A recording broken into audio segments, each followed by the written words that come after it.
Ladies and gentlemen, welcome back to Yas Marina and the Radical World Finals. And as you can see, cars rolling out of pit lane to go and form up on the grid. And an amazingly short qualifying session earlier today has set the grid for this, what will be heat 1 of 3. And of course, the winner takes all final tomorrow afternoon. That grid will be set from the points for these 3. And Chris Milbourne will be joining me up in the booth or down from the grid. My name's Tom Drewer. We'll also be joined by Sarah Esser. And as you can see, drivers just making their way around a Formula One start procedure. So drivers have a number of minutes to leave the pit lane and make a tour of this stunning circuit before lining up on the grid. They will then commence behind the pace car. It'll be a rolling start, as we often see in radical racing. And we're on board now with Suelio Almeida in a brand new SR3 XXR.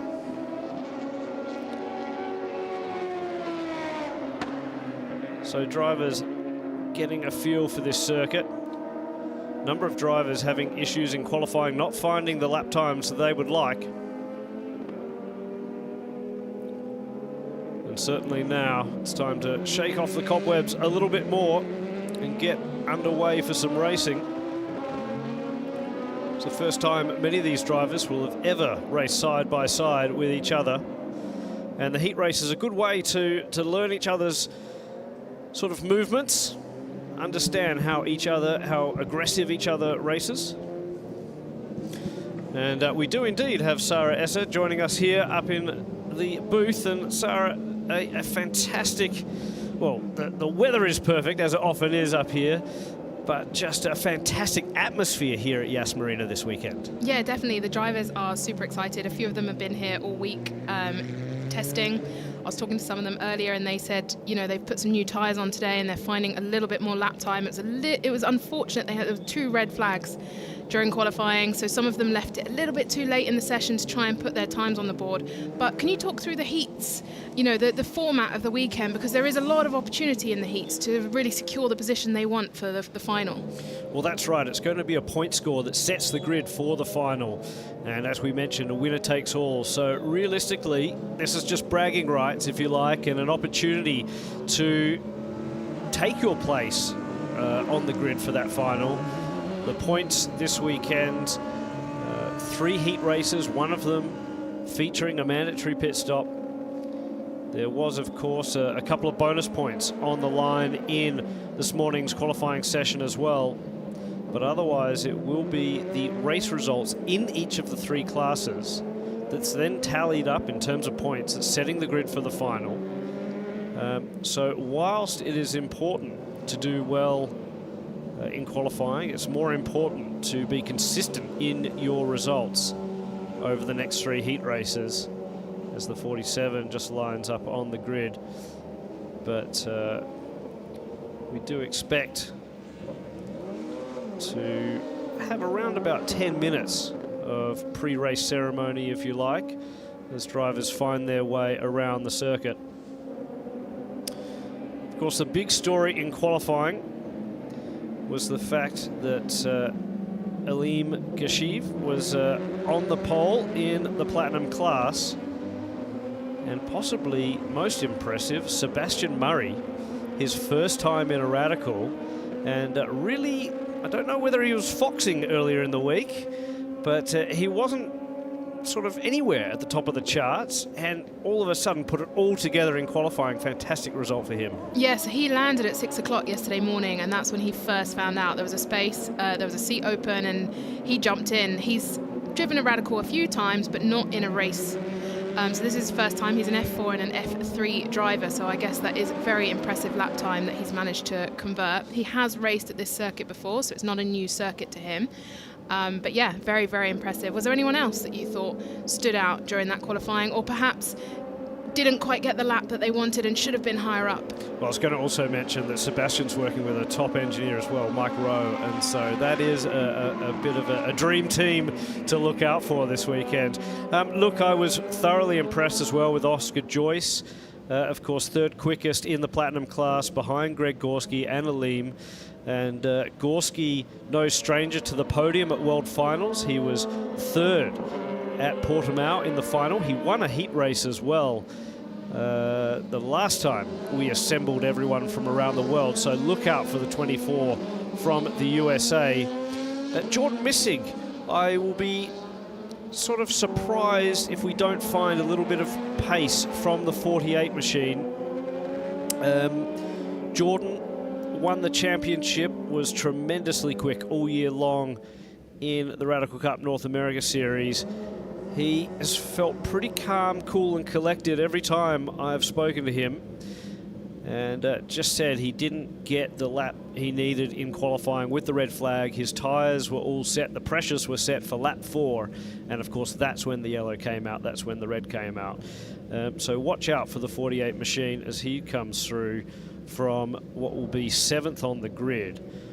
I guess as we start to form up, we can take you through that grid.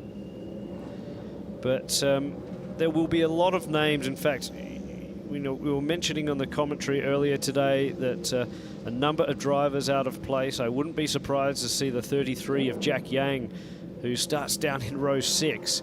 He was quickest of the Pro 1500 drivers in yesterday's final practice session.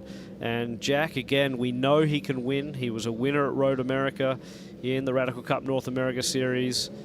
As again, the cars just funneling down onto the grid behind the Camaro safety car. I must say, I was feeling very American here with all the names from the States and also the Camaro at the front of the grid. But yeah, look, there's so many names. Suelio Almeida, we were riding on board. He'll be another one to watch. His first time in Pro 1500 machinery. He's used to the SR3, but with the slightly smaller capacity engine, the 1340. And of course, he is a champion as well this year. So it'll be interesting to see what the Brazilian can do. And of course, if you haven't seen his fantastic YouTube series following his journey in the Radicals this year in the North American Cup Series, check out Suelio Almeida on YouTube. And of course, he's a fantastic sim coach as well. An amazing young man. Started life as a concert pianist through the trials and tribulations of COVID. He sat down and got stuck into sim racing, became a world-renowned coach, is now putting all of that into practice in the real world, and was impressive as can be in the Radical Cup North America Series. But so many stories amongst the grid. Yeah, definitely. And I guess one thing we can notice here on the grid is the umbrellas that are coming out, because it is quite hot out there. So they're shading the drivers.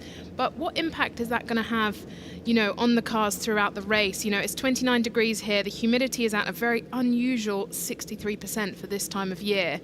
It will also be quite interesting to see what they do for the Grand Prix later in the year. Obviously, a lot of people remember Qatar, that was in September last year, and the drivers were really, really struggling. We're not quite at that heat and that humidity level, but it can't be easy in those cars at 63 degrees humidity. Of course not. Triple layer racing suits, underwear underneath that.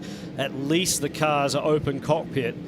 But a number of the drivers and the engineers saying that it's quite interesting. The track temperature and the conditions changes a lot over the course of a day. The humidity plays a big role here in terms of the setup.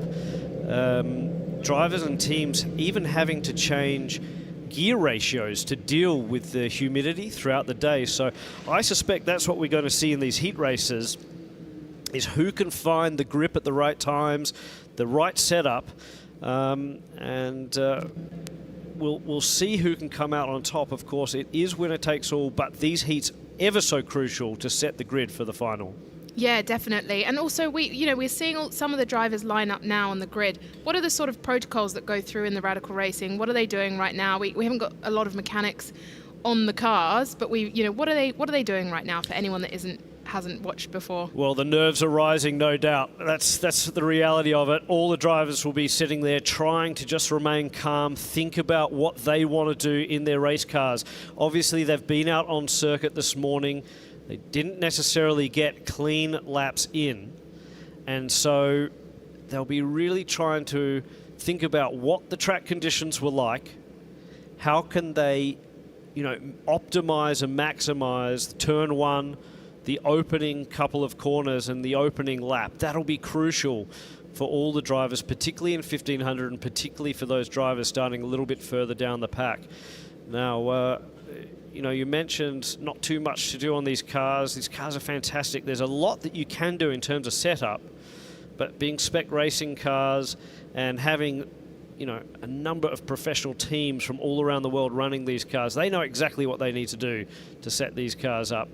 And so at the moment, it is a case of waiting, the nerves and the suspense building underneath those visors, and just trying to remain calm as we look at Christian Brooks. So we've got obviously quite a busy grid. We've got 32 cars on the grid. It made it quite difficult in qualifying. They were trying to find some space on the track to be able to put those laps in. How do you think this is going to work for the race with it being quite busy? Do you think we're going to see a slight spread between the different classes? And also the grid setup is very different to what we may see, typically with less cars, with how they're all lined up. Well, and of course, three classes intermingled. So the grid was set by lap times regardless of class. Now, of course, at the pointy end, the platinum class cars, the faster and more horsepower SR10 machines, they are at the pointy end. But that's not to say that there aren't people out of position because of that qualifying session. So that'll sort of sort itself out for Heat Race 2 and Heat Race 3, but for now, there are definitely drivers that will need to come up through the field. We'll take you through the grid while we've got some time here. And starting off row 16, that's Rick Parrish will round out the field. Alongside him will start John Hughes from Canada. In row 15, it's George Harding alongside Eric Andrews. Robert Burgess, another Canadian, will start from row 14 alongside David Evans. Row 13 will be Marcel Coupe, starting alongside Alexander Novikov. In row 12, Jahid Karim will start alongside Lee Jackson. Jacopo Facioni will start alongside Saeed Al-Mouri in row 11. Ibi Hadid, we mentioned he'd been across to Canada. He'll start from 20th on the grid from row 10, alongside one of our Japanese competitors, Banki, in the number 66 machine. He'll start from 19th on the grid. In 18th, it's Julian Moni. He'll start from row 9 alongside Emir Faizullin, who was ultra quick and is one of those cars that is one to watch in this race. You see Sonny Andrews there just remaining calm as the green flag indicates that we'll get our pace lap, and we are just expecting one pace lap to get underway. So we're up to row 9. In row 8, it'll be Andrew Lowe. Andy Lowe starting alongside Rob Greenwood, two great UK Haggerty Radical Cup competitors. Joel Strider will start alongside Johnny Kazoom from row 7. Jack Yang, look out for the 33. He'll start from 12th on the grid alongside Swelio Almeida. Chris Preen, another fierce competitor from the UK. He'll start from 10th alongside Fujiyami. Christian Brooks, who's been very, very quick, will start from 8th on the grid alongside Jordan Missig. Usman Magul will be from 6th. Ian Aguilera will start from 5th. Sebastian Murray was our pole sitter in Pro 1500. He'll start from 4th on the grid. Oscar Joyce from 3rd. Greg Gorski on the front row, and it's Alim Gashiv who put in the fastest lap in the qualifying session, a 1:54.8. And the only man to make it to the 1:54s.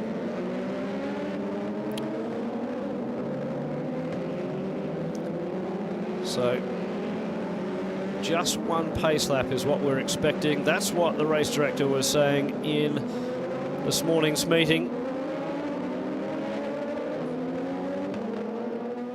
Drivers just weaving the cars back and forth, trying to get a little bit of surface temperature into the hand-cooked rubber. So, Tom, interesting from the pit lane before we start the race, there are 4 cars that will start from the pit lane, including Oscar Joyce and Greg Gorski. They did not get out on time. Wow. So there are 4 cars that are lining up at pit exit. The teams are rushing out to get the cars going. Team engineers are running over, asking, can we get on the grid? Unfortunately, if you miss that light at the end of pit lane, you're not starting this race and you're starting from the pit lane. So Greg Gorski's got a lot of catching up to do. Well, same with Oscar Joyce, and we did see a couple of gaps there on the grid. Of course, then we started zooming in on a few competitors. So that changes the dynamic significantly, particularly in the Platinum class. But it will also mean that there's very, very quick cars coming up through the field. And so the guys will have to be on the radios, letting those drivers know in Pro 1500 and indeed Pro 1340 that there are Platinum class drivers, ultra quick drivers for that matter, who are starting from the pit lane and will be trying to carve their way up. That has the chance of commotion, I'd say, around here. But it leaves a couple of those grid spots open. It'll be interesting to see if they close up or not. And I don't know if you covered this at the beginning as well, Alexander Nochikov will not start this race, which is very unfortunate due to an engine issue. He didn't have similar issues 2 weeks ago, and unfortunately for Alexander Nochikov, well, it's his birthday today. Not a great way to start his birthday, is it? But hopefully we'll see him out at race 2, but we're about to get the Radical World Finals, race number 1, powered by Kinetic 7, underway. As we can see on screen, there's Sonny Andrews in that stunning Golf liveried-esque SR3 as the drivers are now side by side. 2 rows, it's looking pretty calm at the moment. The green flag's flying, and already, look, what is that? 5, 6, 7, 8 wide as we come down the straightaway here for the first time and into turn 1. And Yas Marina, a little bit of a lockup, but so far so good for the field. A couple of drivers running wide, but everyone through cleanly so far. And into the lead, it would appear that Alim Gashiv is off to a great start in that Platinum class car. As the field work their way through the curves of 2, 3 and 4, it's a wonderful sight seeing 32 Radicals work their way through there. There actually might be more cars that are starting from the pit lane than originally anticipated. We've got a car around, Tom. Who is that? It's the 99. And drivers going left and right. And that was Joel Strider, one of our regulars here in the Golf Radical Cup. Just unfortunately wrong place, wrong time. Yellow flags away for turn 4. Here's a replay of it, Tom. It looked like he may have got a touch there just from behind. Bit hard to see from that angle. But luckily everyone avoiding action and no one else getting caught up in that mess. And side-by-side action again. And you can see someone there just going to the inside of the bollard. So I would say race control deemed that just avoiding action. And the 48 of Jordan Missick using all the track and a little bit more. The race director mentioning that it's the first white line that designates the side of the track. Missick maximising those rules by having most of the car on the outside of that first white line, but of course a couple of wheels inside it, meaning he could remain in there. We've got a yellow flag down at turn 9, so we've had another incident on track somewhere, but this is quite a lengthy yellow as well. whatever car it was has not got going again, and it's a little bit further back. There it is, the 91 car has gone around, and that is Sebastian Murray, the man who sat on pole in class. That is very unfortunate because he was showing that he was third overall. Great start from Usman Magal as well. Now, will the number 91 get refired, or will we go to a safety car here? He's got, he's got about a minute or so before the cars come round to his position, but the first lap is in the books. Salim Gashev leads from Usman Magal, Ian Aguilera, Chris Preed, Fujinami, Christian Brooks, Jordan Masig, Johnny Kazum up in the top 10, Jack Yang and Suel Almeida round out the top 10. And I just wonder what's happened to some of these front runners. Not the start they're looking for. Lucky for them, this is heat 1 of 3, and the points will set the grid for the final. So, for the fans watching along, if your driver hasn't had the start, if you're a fan of Greg Gorski or someone else that's had a spin early on, it's all right. You can just grab a coffee or whatever, take a beat, take a moment, because there's plenty of action here to come from Yas Marina. And whilst Salim Gashev checks out in the opening laps of Heat 1, at the end of the day, you've only got to win one race, and that's the final here. Tomorrow afternoon, side by side, Jordan Missing. And actually, that was car 5, so Suelio Almeida now with a run. Missing just ahead. There he goes through his shot with the green band on his helmet, the Graham Rahal performance driver. Ahead of them, the 82 fights now. That's Christian Brooks with Fujinami just ahead.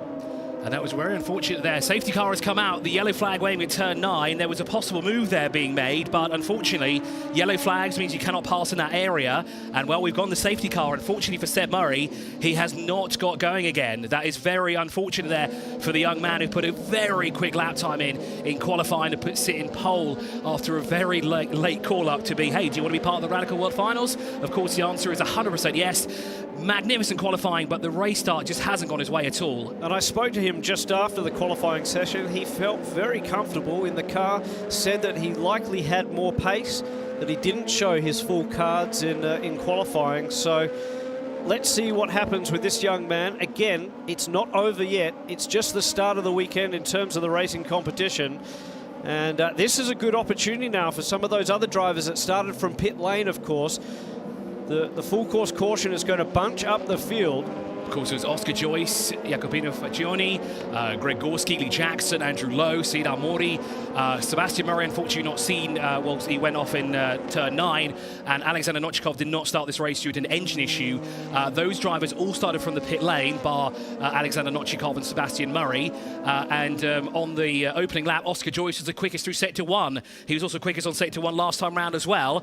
But as Tom said, the field is now bunched up, and we've got Usman Magal in the Pro 1500 category. 1.2 seconds is the gap between them during the safety car period. Remember, no overtaking. The field is completely neutralized, but that has brought 2 of the Golf Radical Cup protagonists together, and we're going to have one final hands when we go green again. Fantastic start for Usman Magal, jumping up into the lead of Pro 1500. Of course, Ian Aguilera has shown pace all week long. Chris Preed also right up there. That's the first time that he's sort of been as high as well, certainly 4th outright, but 3rd in class. Christian Brooks as well, right in the thick of things. Fujinami, Jordan Missig, Jack Yang has made a tremendous start. He was further back, if you remember, on the grid. And the 48, the 33 now behind the 48. So look out for the hard charges in Jordan Missig and Jack Yang. I wouldn't be surprised if they continue their charge forward as we restart this one. Suelio Almeida in the 333 will be another one to look out for. Can't count out Rob Greenwood either. And further back, Robert Burgess is still in the lead. So he's converted his pole in Pro 1340 from Eric Andrews, John Hughes, all running line astern in Pro 1340. So that's going to be a tremendous battle all weekend long as well, I suspect. Well, the yellow flags have been withdrawn from turn 9, so I'd assume Sebastian Murray's car has been retrieved. It doesn't say on our screen if the safety car is coming in this lap, so just a tidy-up operation underway here in the Radical World Finals for race 1. It's all to play for, essentially, to tomorrow. 3 heat races, Tom. It's already getting exciting here. You can see Aleem Geshev really backing up the pack, so he's slowed everyone down. Of course, that's creating a fair bit of congestion behind the safety car. Good news for everyone else. They're all trying to catch up the car in front. And we'll hope to get... There's Greg Gorski coming through shot, and just ahead of him was young Oscar Joyce. Well, we're going green flag. Sorry, Tom, to cut you off there, but we're going green flag racing here again at the Aston Marina circuit for the Radical World Finals. The green flag waves for Aleem Geshev, Usman Magal, Ian Aguilera. I've also noticed on our timing screens, Alexander Nochikov has somehow found an engine and is now circulating at the back of the field. He's got a lot of work to do, but it will be a great birthday present from him if he can carve his way through the field as we try to go 2-3 wide through the first couple of corners here, down the hill towards turn 5, and look at the gap that Aleem has already put on the rest of the field. Yeah, and further back in the pack, there's a huge amount of jostling going on between some of those Pro 1500 drivers. Looks like Jordan Missig's involved in that. Also, too, Suelio Almeida in that almost Ferrari-esque liveried car, the 333. There he is, just on the inside of the circuit.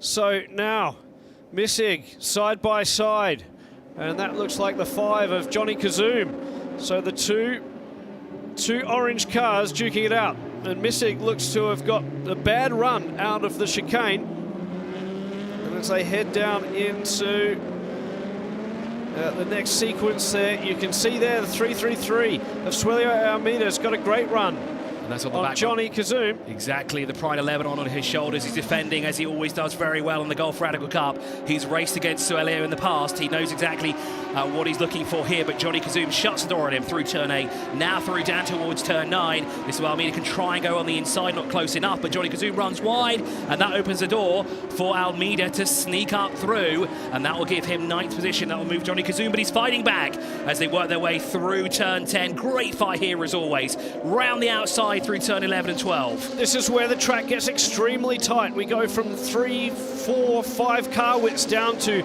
really just 1 or 2. And you can see how much tighter it is around the hotel.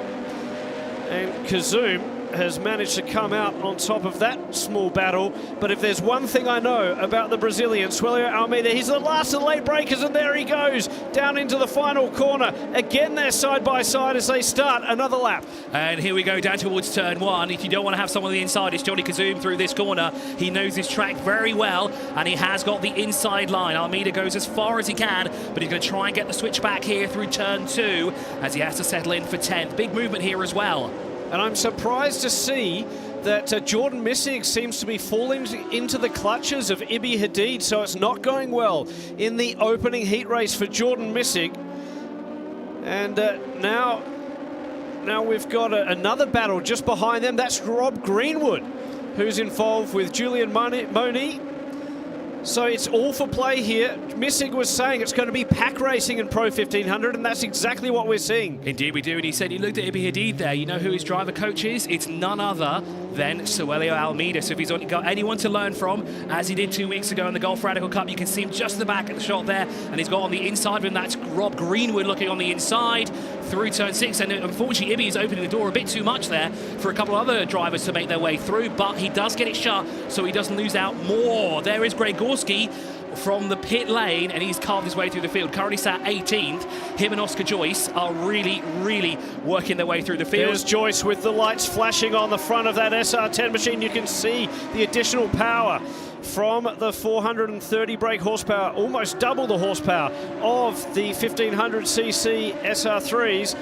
But because of the extra weight, the cars don't corner quite as fast as the beautifully balanced SR3s, and that's where it's a challenge to carve your way up through the field.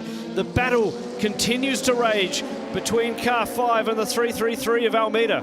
Yeah, Johnny Kazum did a fantastic job as always of defending here around the ASA Arena circuit, but it's not the only battle we have on track. We have quite a few going on here as well. We've got some close battles further through the field, and we're keeping a close eye on, of course, of Oscar Joyce, Greg Gorski, Joel Strider, who had a spin earlier on, is up and out to 21st. Jacopo Faccioni, who started from the pit lane as well, is in 23rd. Andrew Lowe, and look, we're going to try and go 3 wide down towards the first corner. Better yet, let's try and make it 2 wide. And that's Greg Gorski on the inside of Ibi Hadid. He says thank you very much, and he is released up towards the top 10. I've got a feeling that starting from the pit lane has really fired these drivers up.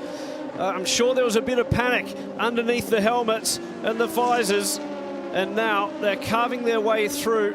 So we'll see how high in the field they can go, and that's Oscar Joyce and Greg Gorski in the Platinum Class cars as we ride on board with Suelio Almeida. Fantastic to see this fantastic battle between Johnny Kazum, Suelio Almeida. Almeida sizing up Kazum as we head down the straightaway. That was Greg Gorski around the outside, wasn't it? Yeah, I think so. So again, you can just see the SR10 checking out. Gorski now coming down into the chicane. You can just see, like Tom said before, the amount of power Greg Gorski has, and Oscar Joyce, because actually that was Oscar Joyce going past, wasn't it? Yes, it was, because Greg Gorski is next on the scene here as he works his way through turn 8. And, well, who's going to follow Gorski through? Well, it looks like Almeida's going to go on the inside. We've got a yellow flag between 5 and 6, so that's the braking zone that we just saw. And carving his way through is Greg Gorski, and he comes into contact with Johnny Kazum, and that's exactly what we expected through turn 9, and that's why we have the yellow at turn 5 and 6. Now, who is that? We can't quite see the number on the car. All Motorsports car. Let's take a little replay here of what happened. So down into the hairpin, and Greg Gorski was relatively committed. Kazum comes over. They both go around. Of course, that means Suelio Almeida will capitalize on that one. And that's very unfortunate for Johnny Kazum. He was really in the thick of things there, defending as he usually does. And unfortunately, well, he's got the car going again. That is, I don't think that's the 17 car of Ian Aguilera. That is, we can't still quite see who has not come through the sector time. That's 5 and 6. Now, it's not showing a car not gone through. And if that car is stationary for any longer, is that Julien Monet that stopped in the 23? Because Johnny Kazum, we know, had that incident in turn 9, but Julien Monet is the other car that's not come through. Now you can just see Jordan Missig relinquishing track position to the 24 of Greg Gorski as he continues his charge up after that mishap. But this might be good news for the 48 of Missig, because he can effectively latch onto the gearbox of that SR10 as it makes its moves up through the field. And we could see the 48 starting to charge hard. That driver is still stricken. Now you could see a little bit of motion in the cockpit as the driver started to try and recycle the SR3, Julien Monet. And meanwhile, we watch some of the Englishmen. That's car 3, Chris Preen, sits 4th outright at the moment, third in the Pro 1500 class. And Usman Miguel still leading that from Ian Aguilera. And the safety car has come out. I'm surprised why it didn't come out a bit earlier then, because we had the leaders going past Julien Monet there on the exit of turn 6. Yeah, and I was just looking on screen and saw a flash of the 33 of Jack Yang. What a tremendous job. He's up to 6th outright at the moment. And that should put him 5th in class. As he moved past Fujinami on that lap as well, didn't he? Past the 67. Johnny Kazum, unfortunately, into the pit lane, so damage on the car, and there he is. The Lebanese driver, absolutely stand out in the Gulf Radical Cup. Hopefully they can get the car prepared for race number 2, but that's not how he wanted to start this race weekend. No, certainly not, and the problem is he's obviously going to tumble in the points because of this result. Which does have an impact on his starting position for the final. He'll really just have to knuckle down now, try and accumulate as many points as possible, and hope that some other drivers, have similar mishaps over these heat races. And also Alexander Nochikov did not come through across the line, so I have a feeling Alexander has gone behind the wall somewhere, although a timing has popped up for him back on our timing screens. Has the number 8. He's not shown us in the pit lane. We have not seen him on camera. You could just about see him a little bit further back. And there he is, actually working through turn 6. Thanks, Sarah, for that, for spotting that one. But Julien Monet there, still struggling to get the car refired here. The exit of turn 5, excuse me, the entrance to turn 6. And that's actually quite a dangerous spot to be in there because there's a heavy braking zone and he is in a real danger spot. Yeah, the race director doing the right thing there, bringing out the full course caution. Of course, we don't want to see the racing neutralised, but at the end of the day, no choice. And of course, lots of racing over this weekend to go. And again, this is the opportunity that the drivers have to understand each other, start to understand how each other races, the aggression level. And when you've got drivers coming from all around the world, it's important to have these heat races because it really gives everyone an opportunity to size up their competition. Of course, it's a learning experience for them as well. A lot of the drivers here participate in the Golf Radical Cup, so they know themselves very well. Alim Geshev, Osman Magal, Ian Aguilera, Sueli Almeida has also done a couple of rounds. Ibi Hadid, Amir Faisalin, the George Harding, number 60, the Andrew Lowe 4 car has also appeared, the Strider. Then we have drivers like Johnny Kazoum and Rick Parrish, who have also been a part of it. They already know each other quite well, as do some of the other drivers who come from Canada, the United States. They also know each other, but when they've combined 32 of them together, they're learning how they race on track live, not just in a practice or qualifying session. And Tom, as you said before, it's for them to kind of get a grip of what everyone else is doing around them, because of course we've got different tracks in the US to what we have here across the world. It's a learning curve for all of them, and that's very unfortunate for Julien Monet. Not a great way to start the day for him either on the 23, of course sporting a new livery here this weekend. Very used to seeing him in a very vibrant shade of metallic blue, but unfortunately for the 23, he will have to be recovered into the pit lane. Now the hard charger for this race so far has to be Oscar Joyce, up to 6 outright, sits second in the Platinum class. So what was disaster for him has turned into a pretty good race with 6 minutes remaining on the clock, because whilst he sits 6 overall, he's second in class. That means he'll take home a podium. Well, he should do, and also importantly pick up a huge amount of points, which that didn't look like that was going to happen 20 odd minutes ago when we started this race, and he was missing from the grid. Of course, it's not easy to start for the pit lane. It might be if you have an SR10. However, you still have to make your way past 30 odd cars. That's not an easy task, even when you are in the fastest car. And Oscar Joyce did a fantastic job to carve his way inside the top 10. Greg Gorski, another one of our pit lane starters, down in 14th. But of course, he was in that incident with Johnny Kazoum, where he was a little bit too hot into the corner there. He committed, well, they both committed, but it was just a little bit of a too late situation, not really anywhere to go. And of course, Suelio Almeida did a great job to avoid that and stay 9th position overall. This, of course, elevates Ibi Hadid, and there is Julien Monet getting out of the car, and that is great news that he is okay. The driver is up, standing by his lonesome. Great to see that, so we know that Julien Monet is okay. So he'll have to come back for heat race number 2 that takes place later on today at 5:30 local time here. So we'll be racing at sunset. Yeah, it's going to be fantastic, isn't it? Under the lights here at Yas Marina. Such an iconic scene in the world of motorsport, and great to be able to give these radical drivers the opportunity to do just that. Now, of course, we've got 5 minutes remaining. We're going to get some green flag racing here yet again. I suspect the battle in Pro 1500 is going to be rather lively, because behind Usain Magal, we've got Ian Aguilera, Chris Preen, Christian Brooks, who will be line astern. Then there is the out-of-class car, Oscar Joyce. Then it's Jack Yang, Fujinami, Suelio Almeida, Ibi Hadid, and the list goes on. All of those drivers have shown a fair bit of pace, whether that's in the local series or this week in the practice leading up to the World Finals. And I wouldn't be surprised to see someone like Jack Yang try and take a few opportunities as Oscar Joyce carves his way towards Alim Geshev as we restart. Now that's interesting. Car 7 under investigation for possible overtake behind the safety car.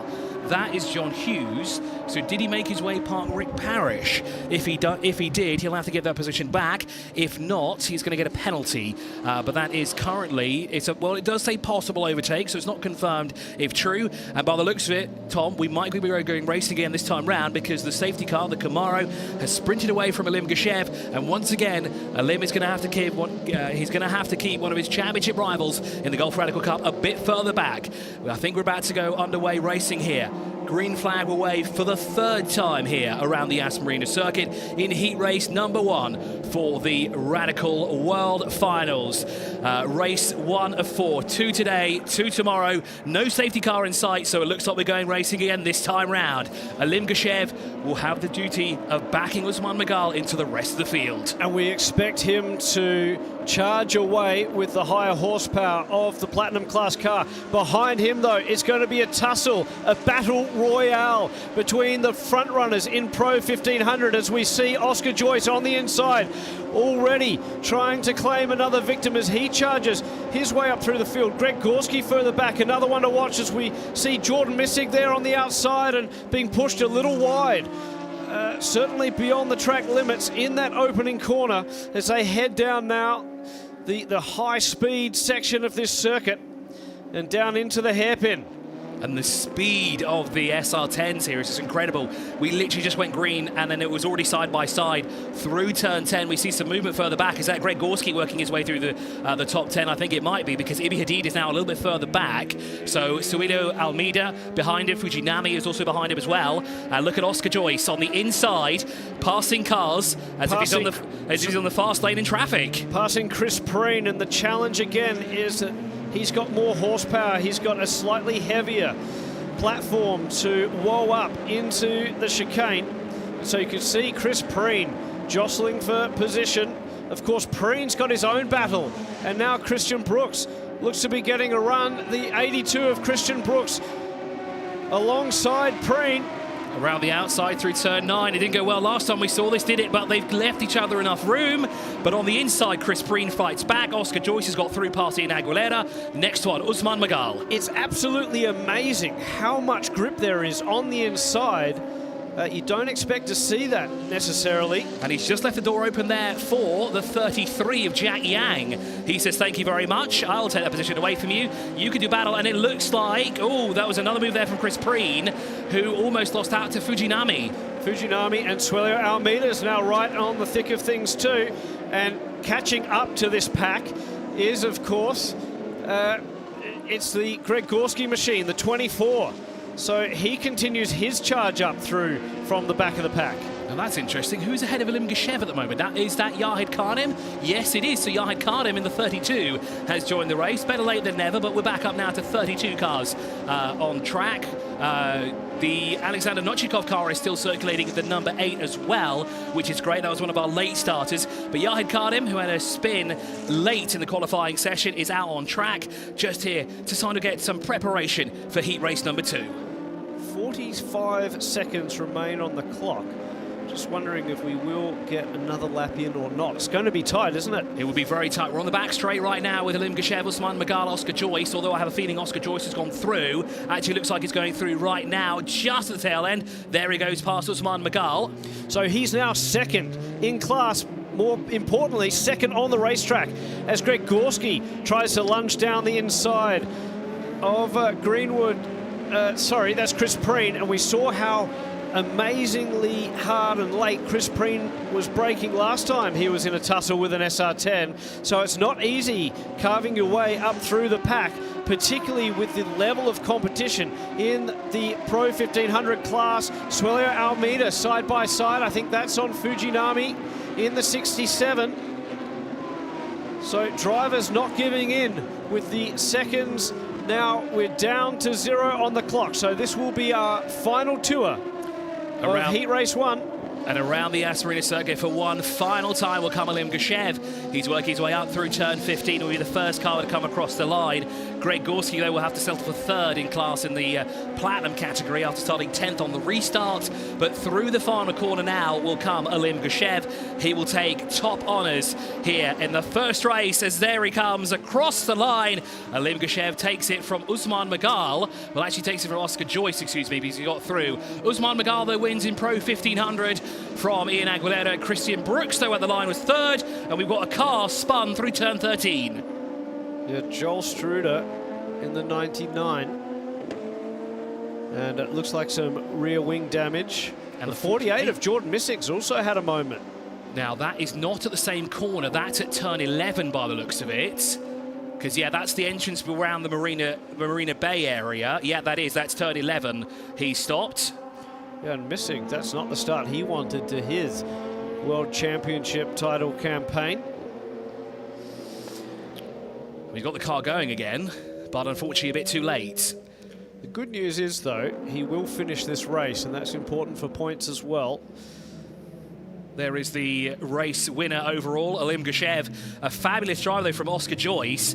But more importantly, Usman Magal, what a drive from him as well. He's always an absolute monster around the Yas Marina circuit. He's always quick, especially last season when we started around the West circuit. When we started the season, he was rapid. He told me this morning, yeah, my car feels good and all, but you're not going to see some of that from me today. I think he was lying to me. I think he was not telling me the full truth, and he's done a fantastic job here to take the win in Pro 1500. Another name to add to the list of potential drivers who could take out this World Championship this weekend. Really is impressive how many drivers in Pro 1500 have certainly got the pace to be on the top of the podium. And it's Usman Magal who'll do that today. Ian Aguilera, don't count him out for a world title. Christian Brooks has shown pace. Jack Yang has. Chris Preen, Suelio Almeida, I wouldn't count him out. Of course, Jordan Missig, we mentioned, hasn't worked out in heat race 1, but there's a long weekend of racing to go. And for Usman Magal, this is going to give him a real confidence boost as well, because Ian Aguilera dominated the last rounds of the Golf Radical Cup. And Usman Magal had to settle for second every time. But this time, he has beaten the fastest man on track in Golf Radical Cup to take the victory in Pro 1500. And in Pro 1340, Robert Burgess converted his pole position into the win. In heat race number 1, Eric Andrews will finish second, John Hughes third, although Hughes may have a penalty to deal with because of that potential pass under the safety car.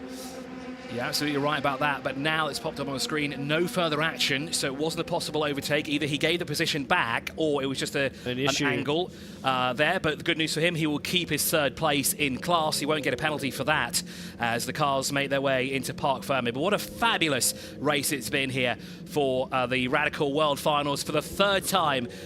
We are racing, though, for the first time here at the Yas Marina circuit, and, of course, the Middle East, and what a place to do it here. Of course, Alim Geshev, your winner in Platinum.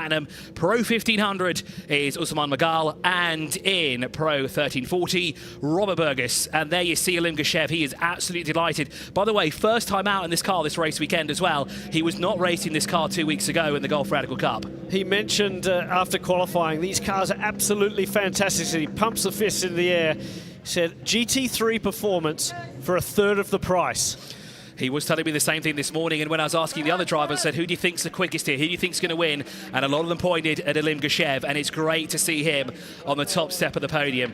Absolute fantastic character as well to talk to after the race is finished. He's always got a big smile on his face. There's Usman Magal as well on the right-hand side. He's happy about that as well. And look at that, a Pro 1500 on the podium overall as well. What a fantastic drive there from the Pakistani driver, the national champion from last year season in the Golf Radical Cup, hunting a title this season. It's going to be a fantastic few races here at the Yas Marina circuit. It really, really is. And great recovery from Oscar Joyce, great recovery too for Greg Gorski, not getting out into pit lane on time. And some fans there for guess who? Alex. Yeah, Alexander Nochikov. I noticed that earlier on as well. I saw a couple of Alex T-shirts of the number 8. Of course, supporting the birthday boy here this weekend. Not probably the birthday present that he wanted for the car not to work properly in race number 1 and blow an engine in qualifying, but the team did a fantastic job to get him circulating. Yes, he may have finished 28th, but the team have done a fantastic job to get that car up and running again and get him into heat race number 1.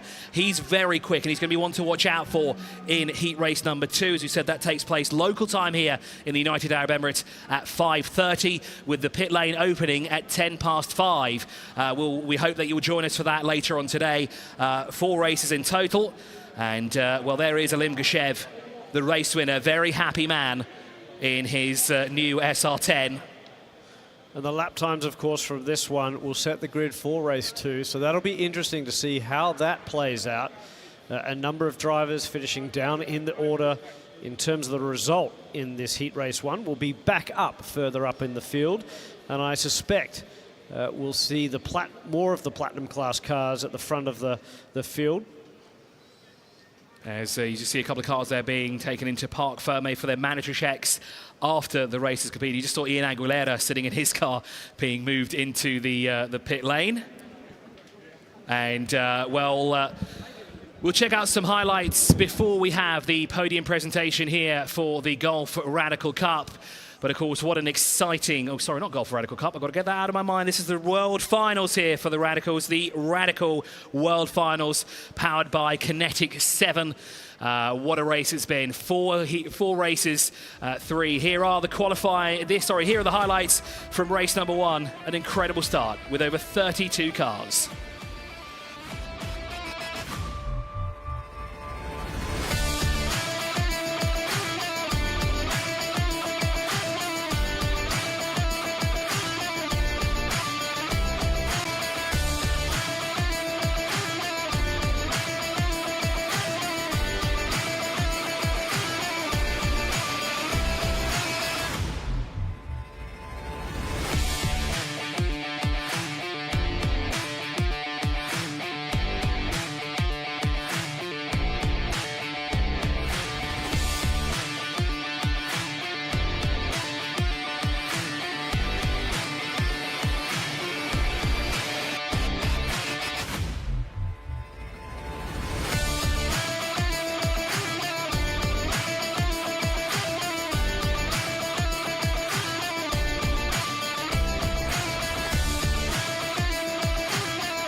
I'm here with Greg Gorski. So you had a bit of a tough start. You didn't get out on the grid on time. How did that impact your heat?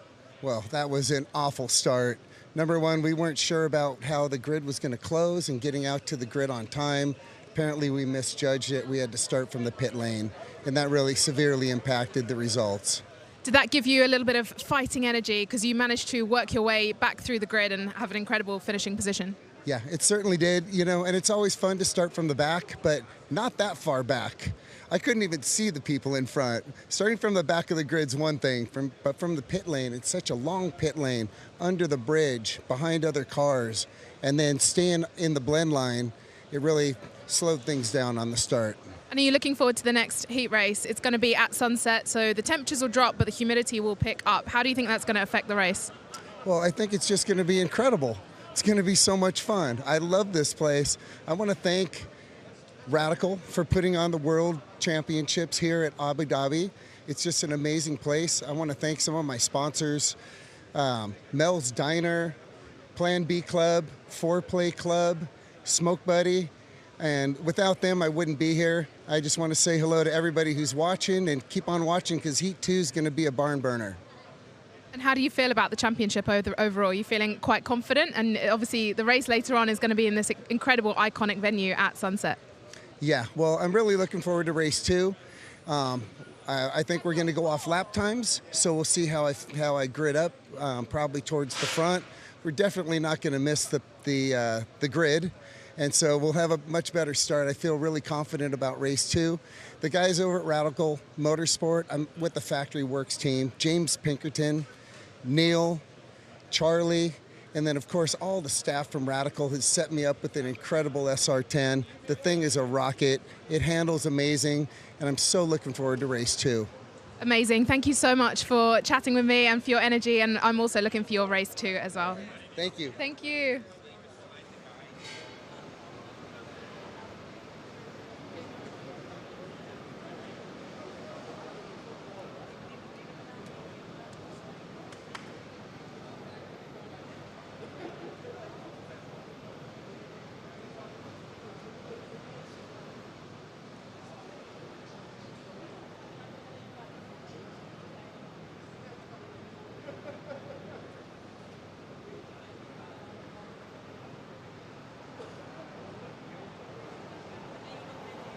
So I'm back with Rob Burgess after Heat 1. How was that heat for you? It was awesome. You know, it was a ton of fun. It's great being here with so many radicals. And the start was wild. A bunch of guys went off, some other people spun, so I had to kind of navigate that. And Sonny Andrews actually passed me for the lead through all that, and I had to pass him back. And then it was just a case of managing all the restarts and just making sure I got a good restart. Yeah, we also had a few cars that didn't make it out of the pits in time to get onto the grid. How was that? Because a lot of them were working their way throughout the race. Yeah, exactly. I mean, as is often the case, you know, the 1340 leader is kind of contending with 1500 traffic. So there was a lot of that kind of going on, and so they were kind of working their way through me, but then I was kind of hanging on to them. And then I think there was an SR10 that started in the back, and he had to wake his way through. So yeah, it was that part was pretty exciting. And how are you feeling about Heat 2 later on at Sunset in a very iconic venue? Yeah, that's going to be amazing. So I'm really looking forward to that, and I think I've got a good starting position. So yeah, hopefully I can just keep it on the track and get another good result. Yeah, it's all going to be about the points going into the big final tomorrow. But good luck. All right, thank you very much. All right, thank you.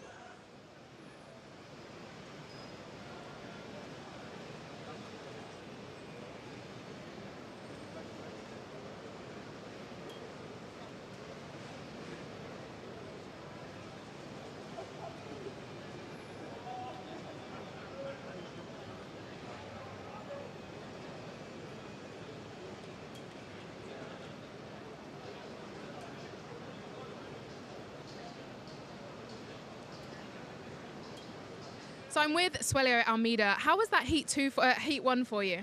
It was a little bit chaotic. I actually had an issue with my dash, so I didn't have any shift lights, so I had to upshift using my ears. Basically, it was a little bit confusing. I lost a lot of time there. But it was very fun. We survived. It was super fun, good fights everywhere. Unfortunate, like 2 safety cars there, but like I think it was a good, practice heat for the actual world final that's coming up tomorrow. So it was great. So qualifying was quite tough. There were two red flags, so it put you in probably not the best position that you could have been in coming out of qualifying. How did you find that going into the race? And now you're like working your way up through the heats to get in a great position for the final. It was a lot of confidence actually, because my lap time had a lot of traffic, and I knew that without that traffic I would have been P4 for quality, so that made me feel very good. And then in the race, my biggest struggle is that top speed, so it's difficult to fight for positions when there are such long straights here. So I'm having to really be super aggressive in the corners to fight, and I'm just gonna have to watch the replay and say, okay, how can I make more positions in the next race without that top speed that I'm missing? Is there anything that's sticking out at the moment that you think you'll change for the next race? I think, well, first of all, I need to fix my dash so I can know when to upshift, and then just be a little bit more aggressive this time. I think we started to understand the dynamics of the grid, so lots of cars, and you start to study your opponents, so we have lots of races to practice and to find the right rhythm. Yeah, amazing. Go well this weekend. Thank you so much.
Gentlemen, it is time to celebrate the podium of the first heat race here at Yas Marina Circuit for the Radical World Finals presented by Kinetic 7. And we'll start, as we often do, with Pro 1340. It was 1, 2 and 3 for the Canadians. Congratulations, home third, John Hughes.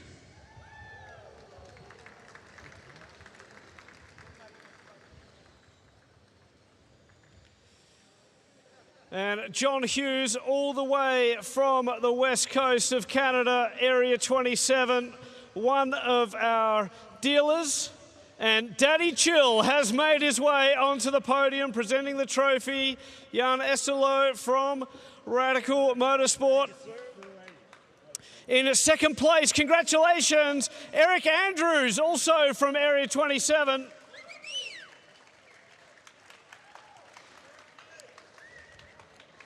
And Sonny has done a tremendous job. Congratulations. Make your way onto the podium.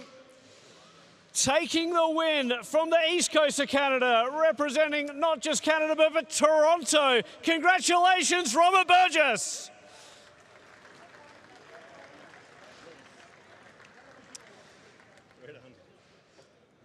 All right, gentlemen, we'll get those trophies at chest height. And then, if you can, nice and high. Ladies and gentlemen, let's give these guys a round of applause. Congratulations.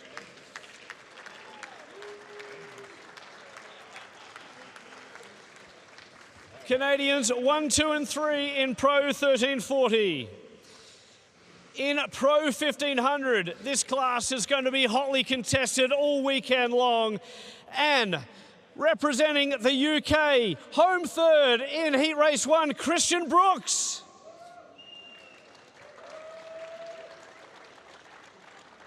A young gun with a big future ahead of him, and Christian Brooks finds his way to the podium here at Yas Marina.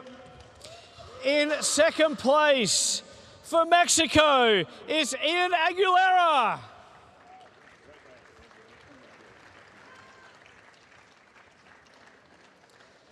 And taking a win for Pakistan, congratulations, Usman Magal. A big round of applause for Usman. He's been extremely quick here.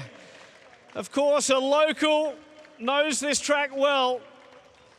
And there just seems to be name after name added to those drivers that could take out the World Finals win here at Yas Marina. But right now, let's celebrate the top three in Heat Race 1. Gentlemen, those trophies at chest height, and they're nice and high. Ladies and gentlemen, another big round of applause.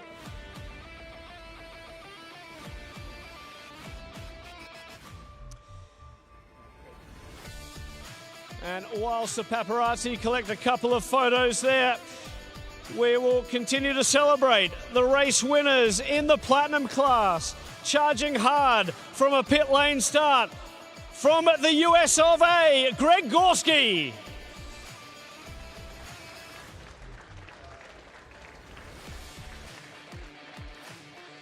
In second place, also from a pit lane start. Congratulations, Oscar Joyce.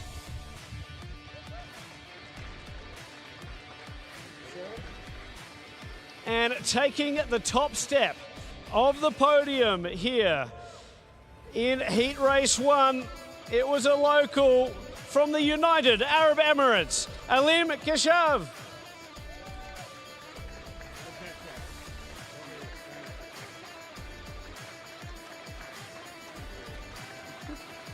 The competition has been heating up all week long here at Yas Marina. The racing has just commenced.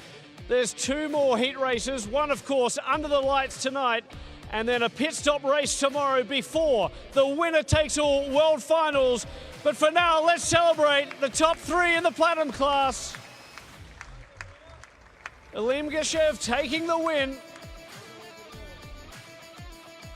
And ladies and gentlemen, let's give these guys one more big round of applause on the podium here today at Yas Marina.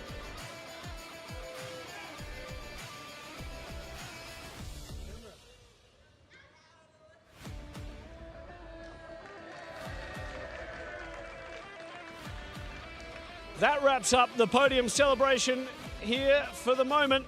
We'll be back, of course, for a race under the lights later today from Yas Marina.